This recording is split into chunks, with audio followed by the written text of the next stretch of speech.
तो बच्चों, आज हम लोग संस्कृत में कारक प्रकरण के बारे में जानेंगे। क्रियान्वयित्वम कारकम, यानी क्रिया के साथ जिसका प्रत्यक्ष संबंध हो उसे कारक कहते हैं। संस्कृत भाषा में केवल 6 कारक माने गए हैं।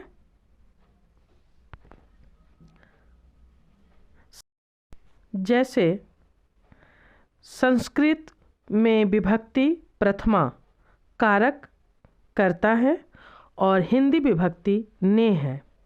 उसी तरह से द्वितीय विभक्ति में कारक कर्म है और हिंदी विभक्ति को है। तृतीय विभक्ति में कारक करण है और विभक्ति है हिंदी का से द्वारा।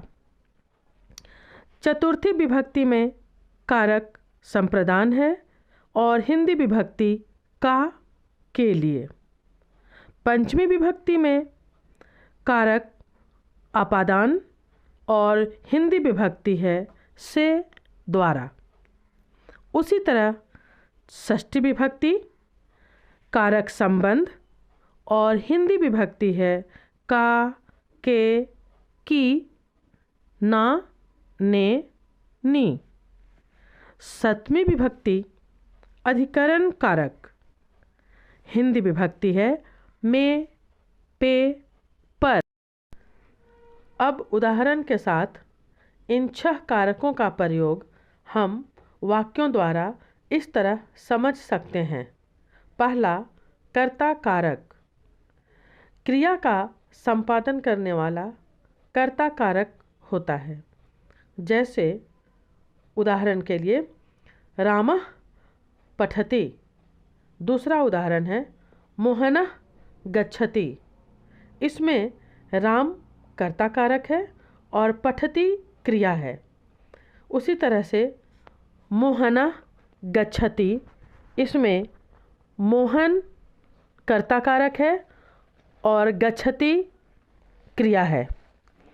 दूसरा, कर्म कारक, कर्ता की इच्छा जिस काम को करने में लगे उसे कर्म कारक कहते हैं।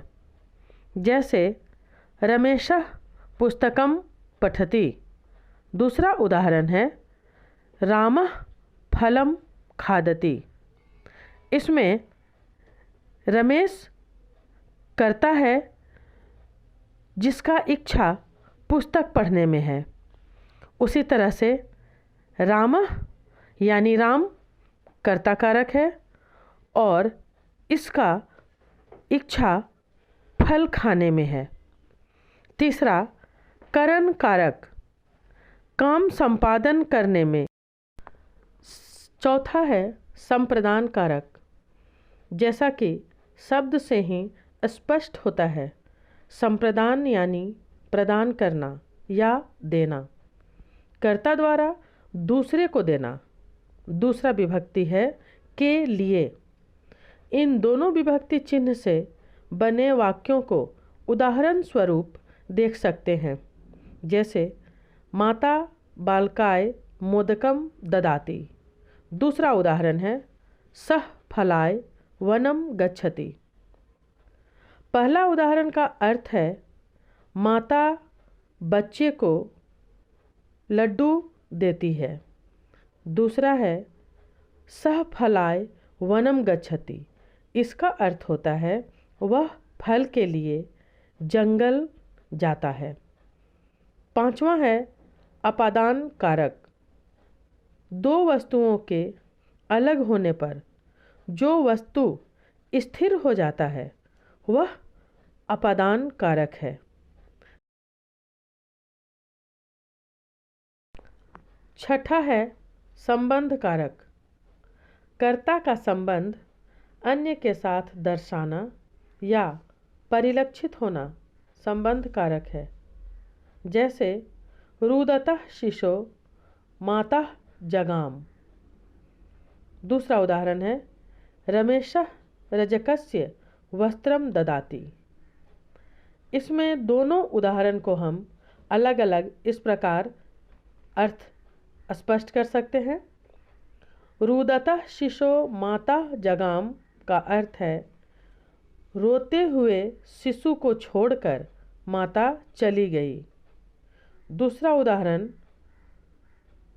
रमेशः रजकस्य वस्त्रम ददाति का अर्थ रमेश ने धोबी को कपड़े दिए। इस प्रकार हम कारक प्रकरण को दोबारा समझने के लिए और अर्थ अधिक स्पष्ट करने के लिए इसे फिर से सुनकर समझ सकते हैं।